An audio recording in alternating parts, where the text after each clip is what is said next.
Lecture de l'Histoire de la Rédemption d'Ellen White. Chapitre 54. Le message du troisième ange. Lorsque le Christ entra dans le lieu très saint du sanctuaire céleste pour y achever son œuvre expiatoire, il confia à ses serviteurs le dernier message de miséricorde qui devait être annoncé au monde. Ce message est celui du troisième ange d'Apocalypse 14. Aussitôt après sa proclamation, le prophète vit l'apparition en gloire du Fils de l'homme revenant pour moissonner la terre. Ainsi que les Écritures l'avaient annoncé, le ministère du Christ dans le lieu très saint du sanctuaire commença au terme des 2300 jours prophétiques en 1844. À cette époque s'appliquent les paroles de l'apôtre Jean. Le temple de Dieu dans le ciel s'ouvrit alors, et l'on vit le coffre de l'Alliance dans son temple. Apocalypse 11, 19. Ce coffre de l'Alliance de Dieu se trouve dans le second appartement du sanctuaire. Quand le Christ y pénétra, pour officier en faveur des pécheurs, le lieu très saint fut ouvert et l'arche de Dieu s'offrit à la vue. La majesté et la puissance divine furent révélées à ceux qui, par la foi, contemplaient le Sauveur accomplissant son œuvre d'intercession. Quand le temple fut inondé de sa gloire, la lumière émanant du Saint des Saints resplendit sur son peuple ici-bas. Par la foi, les fidèles avaient vu leur souverain sacrificateur quitter le lieu saint, entrer dans le lieu très saint et présenter son sang devant l'arche de Dieu. C'est dans cette arche sacrée que se trouve la loi du Père, celle-là même qui fut promulguée par Dieu au milieu des tonnerres du Sinaï, et qu'il écrivit de son doigt sur les tables de pierre. Aucun commandement n'a été annulé. Pas un seul trait de lettre, pas un seul iota n'a disparu. Le Seigneur avait donné à Moïse une copie de sa loi, mais il en conservait l'original dans le sanctuaire céleste. En examinant ces saints préceptes, ceux qui cherchaient la vérité pouvaient constater que le quatrième commandement figurait au cœur même du décalogue, tel qu'il avait été initialement énoncé. « N'oublie jamais de me consacrer le jour du sabbat. Tu as 6 jours pour travailler et faire tout ton ouvrage. Le 7e jour, c'est le sabbat qui m'est réservé, à moi, le Seigneur ton Dieu. Tu ne feras aucun travail ce jour-là, ni toi, ni tes enfants, ni tes serviteurs ou servantes, ni ton bétail, ni l'étranger qui réside chez toi. Car en 6 jours j'ai créé le ciel, la terre, la mer et tout ce qu'ils contiennent. Puis je me suis reposé le 7e jour. C'est pourquoi moi, le Seigneur, j'ai béni le jour du sabbat et je veux qu'il me soit consacré. » Exode 20, 8 à 11. L'Esprit de Dieu impressionna les cœurs de ces étudiants de sa parole.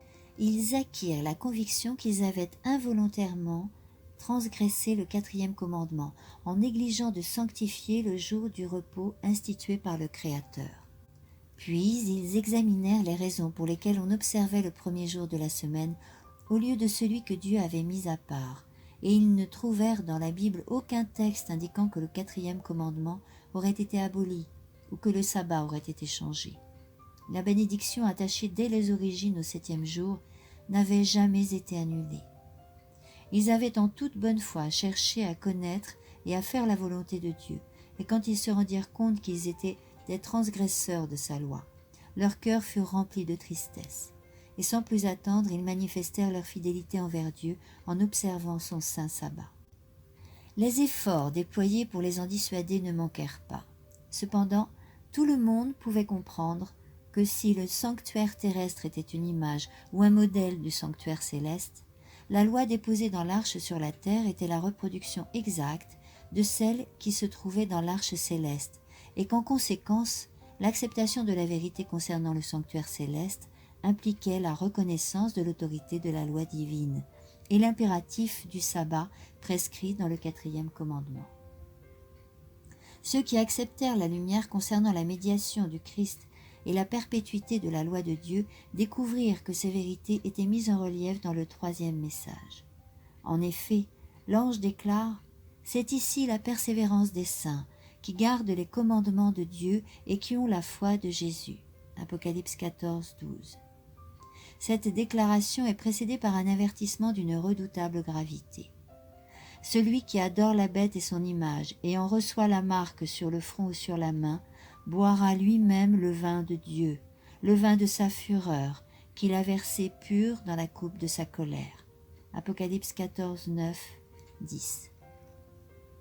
Mais pour comprendre la signification de ce message, il fallait découvrir le sens des symboles employés. Que représente la bête, l'image et la marque de la bête? Une fois de plus, ceux qui cherchaient la vérité devaient réexaminer les prophéties. La bête et son image. Cette première bête représente l'Église romaine, corps ecclésiastique revêtu d'une autorité civile et ayant le pouvoir de sévir contre tous les dissidents. L'image de la bête représente un autre corps religieux revêtu de pouvoirs analogues.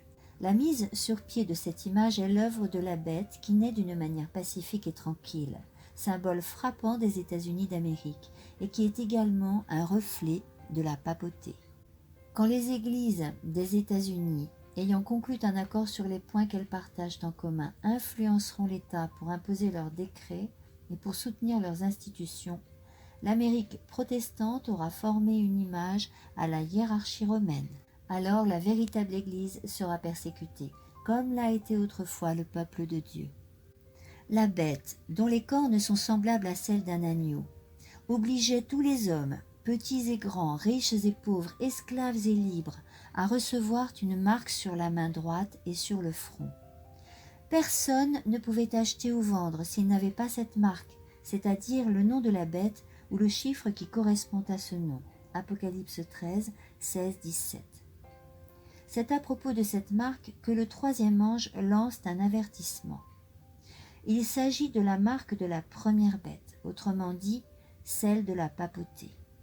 Cette bête doit donc être identifiée d'après les caractéristiques particulières de cette puissance. Selon le prophète Daniel, l'Église romaine, symbolisée par la petite corne, devait espérer changer les temps et la loi. Daniel 7, 25. Pour sa part, l'apôtre Paul l'a désigné comme étant l'homme de péché.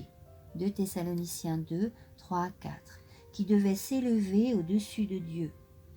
Ce n'est qu'en osant modifier la loi divine que la papauté s'est élevée au-dessus du législateur, et quiconque observe en connaissance de cause la loi de Dieu ainsi changée, glorifie hautement le pouvoir qui a accompli ce changement.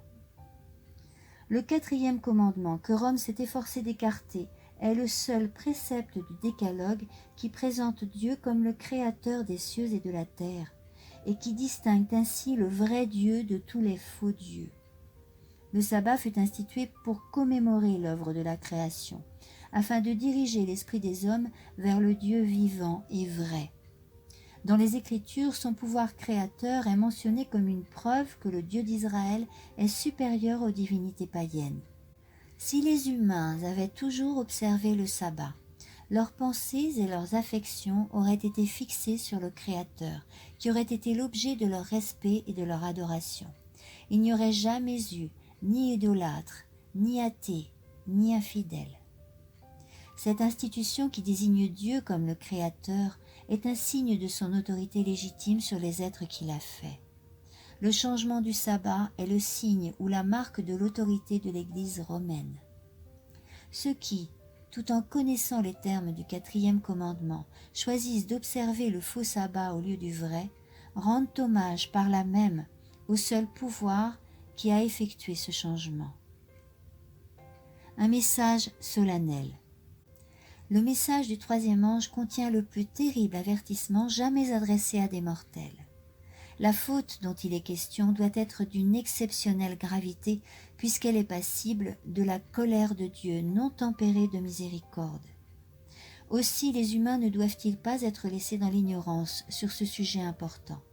Et la mise en garde contre cette faute doit être portée à la connaissance du monde entier avant que les jugements de Dieu ne fondent sur lui, afin que tous sachent le pourquoi de ces jugements et qu'ils aient la possibilité d'y échapper.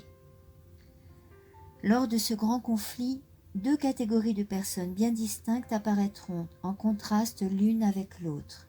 L'une adore la bête et son image et en reçoit une marque sur son front et sur sa main, et attire sur elle les redoutables jugements annoncés par le troisième ange. L'autre offre un contraste saisissant par rapport au monde.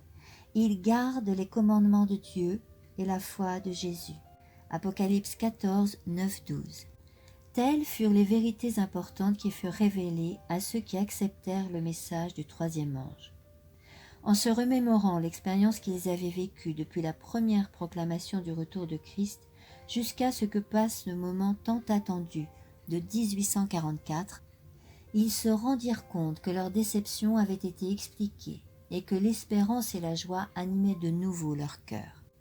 La lumière émanant du sanctuaire éclairait le passé, le présent et l'avenir, et ils savaient que Dieu les avait conduits grâce à son infaillible providence. Maintenant, avec un nouveau courage et une foi plus solide, ils unissaient leurs voix pour annoncer le message du troisième ange. Depuis 1844, conformément à la prophétie contenue dans le message du troisième ange, l'attention du monde avait été attirée sur le véritable sabbat, et un nombre sans cesse croissant de chrétiens revenaient à l'observation du saint jour de Dieu. Suite de la lecture au chapitre 55 dans le prochain audio.